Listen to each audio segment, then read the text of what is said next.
And on this occasion, I want to tell you about the story of the Hijrah of the Prophet Muhammad SAW from Mecca to Medina. Okay, let's start the story. Okay, Prophet Muhammad invited the Muslim in Mecca to migrate to Medina, and in the summer of 622 there were about 70 people left Mecca and went to Medina. Hearing this, the Quraysh tried to prevent people who wanted to immigrate to Medina because they saw the immigration of the Prophet Muhammad SAW as a threat. And finally, the Quraysh held a meeting, and the devil came to the meeting in the form of an old man. The result of the meeting was that they would send one of the one person from several tribes to kill the Prophet Muhammad together.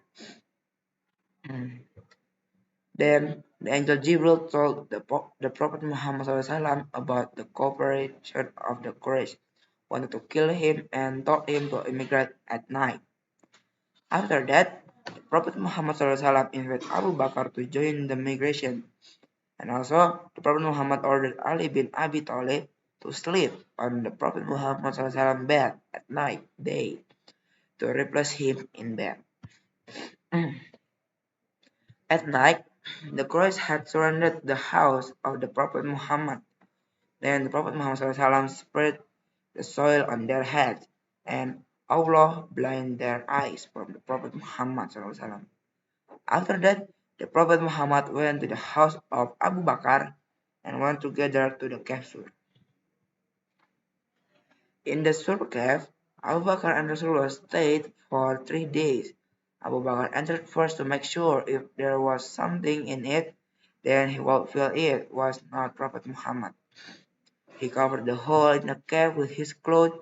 Then the Prophet Muhammad went inside and slept in the lap of Abu Bakr. When the Prophet Muhammad was asleep, Abu Bakr's feet were stung by a poisonous animal from the hole, but the Abu Bakr did not move for fear of waking the Prophet Muhammad, so that his tears dripped and wet the Prophet Muhammad's face until he woke up. Then the Prophet Muhammad asked, "What's the matter with you?" And Abu Bakr said, "I've been stung." Then Prophet Muhammad spat on a small foot of Abu Bakr and the pain disappeared. The Quraysh held a meeting and decided that whoever caught the Prophet Muhammad SAW and Abu Bakr would get 100 camels. So the cavalry tried to search everywhere, but to no avail. Until on the third day in the capsule, the silence in the capsule lost, because there was a group of trekkers who were getting closer and had arrived at the mouth of the cave. Then Abu Bakr said, "I looked up and there were legs there, and I said to the Rasulullah, if they look down for sure, they will see us." Then Rasulullah SAW said, "Be quiet, Abu Bakr. We are both, but the third is Allah, so that the trackers do not find them both." Realizing that the Quraysh were starting to search at that location, Rasulullah and Abu Bakr asked his assistant to bring their camels, and also appointed Abdullah bin Uraykid al-Laisi as their guide. Then Rasulullah and Abu Bakr departed. Amir bin Fuhairah also joined this journey. They were all guided by Abdullah bin Uraykid by passing the coastal path. The price of 100 camels for anyone who is able to catch the Prophet Muhammad made several people compete to get it. One of which was Suroko bin Malik. After hearing information about the whereabouts of the Rasulullah, he decided to chase after him with his horse. After finding Rasulullah and Abu Bakr, his horse fell several times. Then he tried to get back up, but his hand could hardly be removed. Finally, He realized that he could not refuse Allah subhanahu wa ta'ala protection which was given to Rasulullah. Then Surah bin Malik showed to them that they were safe. Rasulullah and Abu Bakr stopped his step. Then Surah bin Malik riding his horse until he met Rasulullah. Surah bin Malik asked for protection and apologized to him.